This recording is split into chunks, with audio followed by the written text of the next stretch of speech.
Evangelho de Lucas, capítulo 11, versículos 47 a 54. Naquele tempo disse o Senhor: ai de vós, porque construís os túmulos dos profetas, no entanto foram vossos pais que os mataram. Com isso vós sois testemunhas e aprovais as obras de vossos pais, pois eles mataram os profetas e vós construís os túmulos. É por isso que a sabedoria de Deus afirmou: eu lhes enviarei profetas e apóstolos, e eles matarão e perseguirão alguns deles, a fim de que se peçam contas a esta geração do sangue de todos os profetas, derramado desde a criação do mundo, desde o sangue de Abel até o sangue de Zacarias, que foi morto entre o altar e o santuário. Sim, eu vos digo, serão pedidas contas disso a esta geração.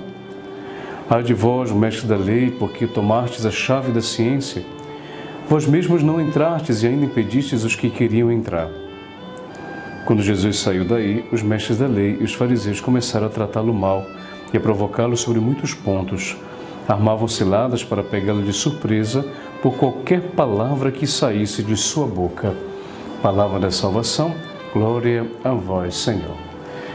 Meus irmãos, o Evangelho de hoje nos ajuda a refletir as consequências da falta de veracidade das palavras que eu digo com os gestos que eu pratico. Vocês lembram que ontem nós falávamos que deveríamos evitar essa prática, de poder dizer para os outros aquilo que nós não somos capazes de poder fazer. Sobretudo quando nós julgamos uma situação ou interpretamos uma situação ou tiramos uma mensagem de alguma situação.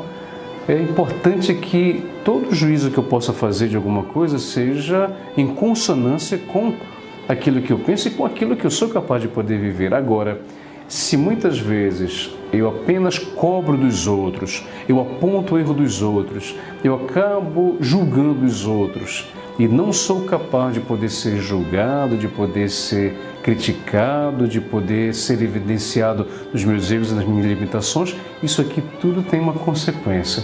E é isso aqui que nós escutamos hoje no Evangelho, meus irmãos e irmãs.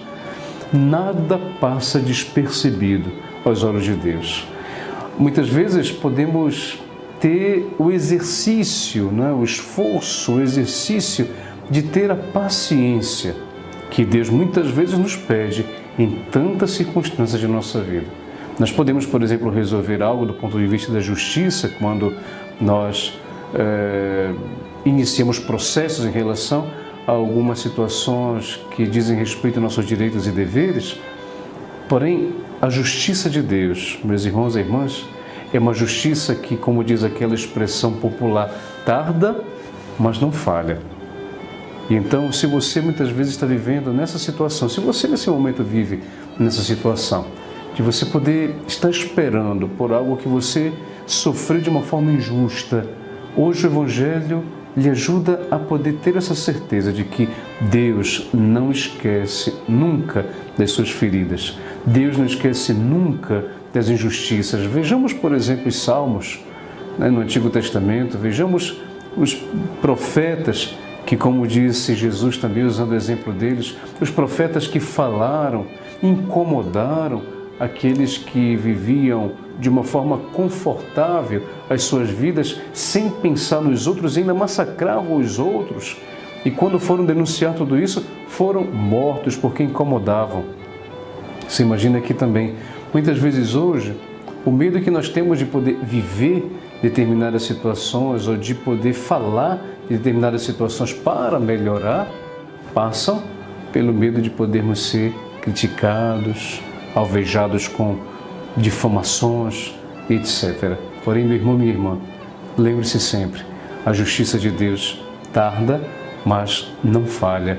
Ele sempre conta, Ele sempre olha, Ele sempre registra tudo aquilo que muitas vezes nos provocou feridas e sofrimentos.